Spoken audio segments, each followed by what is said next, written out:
My sister and I needed a cheap place to stay for our cousin's wedding weekend in Portland.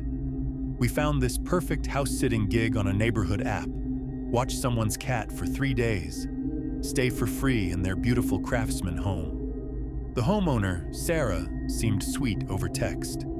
She'd be visiting family out of state and just needed someone reliable. She left detailed instructions about Muffins the cat and hid the spare key under a fake rock by the porch. The house was gorgeous. Hardwood floors, vintage furniture, plants everywhere. Muffins greeted us immediately, purring and demanding attention. Everything felt normal. That first night, we ordered Thai food and settled in to watch Netflix. Around 10 p.m., my sister paused mid-sentence. "Did you hear that?" I listened. "Nothing. Probably just the old house settling," I said. But she looked uneasy. It sounded like footsteps upstairs. The next morning, we found Muffins hiding under the dining room table, fur standing on end, staring at the ceiling. Cats are weird, right? We went to the wedding, had an amazing time, came back late. That's when things got strange. My phone was plugged in by the kitchen counter where I'd left it, but now it was on the coffee table. My sister swore she didn't move it. "Maybe Sarah came back early," I suggested, but her car wasn't in the driveway, and wouldn't she have texted? The third night, I woke up around 3 a.m. to use the bathroom. As I walked down the hallway, I noticed a thin line of light under the door at the end, a room Sarah said was just storage and we didn't need to worry about. My heart started pounding. Had that light been on before? I crept closer and pressed my ear to the door. The sound of papers rustling. Definitely someone moving around. I grabbed my sister, and we called the police. When they arrived and opened that door, they found a man inside, disheveled, surrounded by fast food containers and blankets.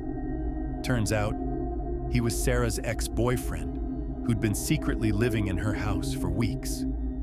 She had no idea. He'd been watching us through a camera he'd installed, timing his movements when we left. The scariest part?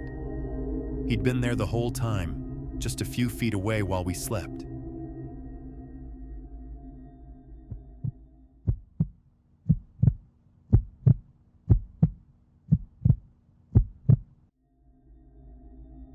I never thought a summer job at a 24-hour laundromat would change my life forever. I was 17, desperate for cash, and the owner offered decent pay for overnight shifts. The place was ancient, flickering fluorescent lights, broken tiles, and that musty smell of old detergent. But it was usually dead quiet after midnight, perfect for studying between loads. That's when I met Jake. He showed up around 2 a.m. on a Tuesday, carrying a single black duffel bag. Mid-20s, pale, with this intense stare that made my skin crawl. He fed quarters into the furthest machine from the counter and sat in the corner, never taking his eyes off me. "You here every night?" he asked eventually. I nodded, trying to seem busy with my homework. "Good to know." The next week he came back.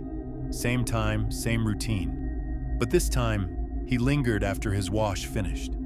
He started asking personal questions, where I lived when I got off work, if I walked home alone. "You seem like someone who keeps secrets," he said, leaning against my counter. I liked that. My stomach twisted. I made excuses to stay busy, but he just watched me fold towels with this creepy smile. On Friday night, he didn't bring laundry at all. He just sat in that corner chair, staring. When I finally worked up the courage to ask if he needed help, he pulled out his phone and showed me photos. Photos of me walking to work, me getting coffee across the street, me through the laundromat window. "I've been watching you," he whispered. "You're perfect for what I need." My hands shook as I reached for the panic button under the counter. But he was faster. "I wouldn't do that," he said, standing slowly. "We're going to be great friends, you and I. I have big plans for us." He walked to the door, paused, and turned back. "See you tomorrow night. Don't disappoint me." I called in sick the next day, and the day after that. When I finally quit, I never told my boss why. Some things are better left buried, but sometimes, late at night, I still wonder what those big plans were, and I'm grateful I'll never find out.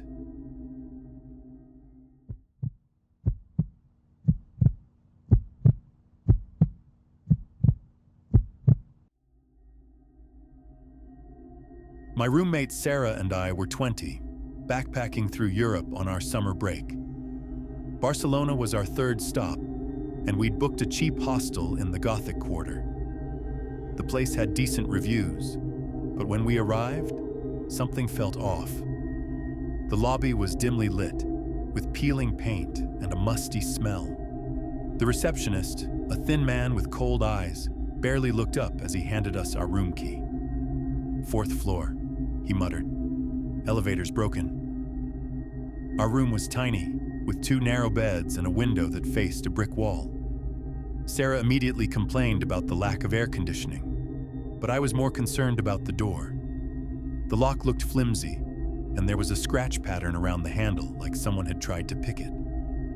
That evening, we decided to explore the nightlife. The receptionist overheard us asking about clubs and suddenly became animated.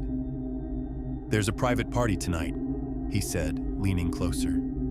"Very exclusive. Beautiful young women like you would be perfect." He wrote an address on a scrap of paper. "Tell them Miguel sent you." Sarah was excited, but something in his smile made my skin crawl. Still, we were young and adventurous.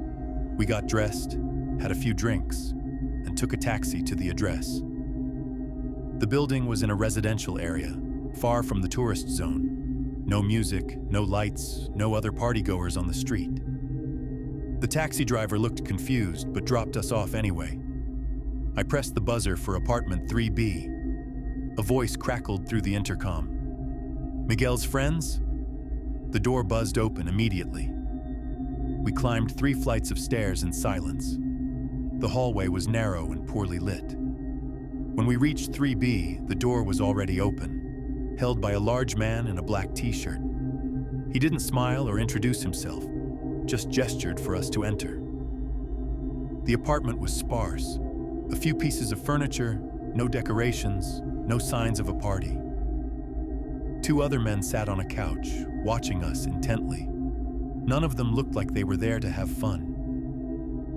"Where is everyone else?" Sarah asked, her voice smaller than usual. "They're coming," one of the men said.